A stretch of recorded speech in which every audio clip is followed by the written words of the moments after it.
చంద్రబాబు నాయుడు గారు ఈడ పవన్ కళ్యాణ్ లోకేష్ ఇద్దరు కూర్చొని ఉంటే 3 వస్తువులు ఇచ్చినాడంట పంచుకోమని చెప్పి.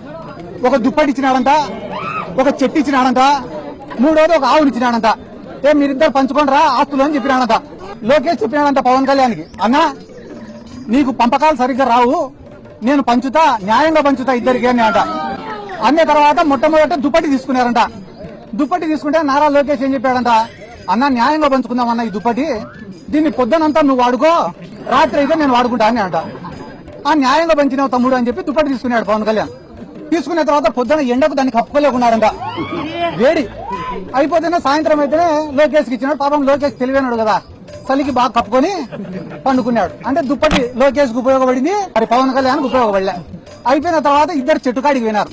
చెట్టుకాడికి పోతే మళ్ళా లోకేష్ వచ్చి, అన్న ఇది కూడా న్యాయంగా పంచుతానా, నేను అధర్మం పాటించాను అని చెప్పి, చెట్టు పై భాగం అంతా నేను తీసుకుంటా, కింది భాగం అంతా నువ్వు తీసుకుని నాన్న అంట. అంటే చెట్టుకు నీళ్లు పోసేదంతా పవన్ కళ్యాణ్, వచ్చిన పండు తినేదంతా లోకేష్. అయిపోయిన తర్వాత మళ్ళా 3 ఆవు కాడికి పోయినారట. పోయి, అన్న ఇది కూడా నేను న్యాయంగా పంచుతానా, ఆవుకు ముందు భాగం అంతా నువ్వు తీసుకో, వెనక భాగం అంతా నేను తీసుకుంటా అని అంట.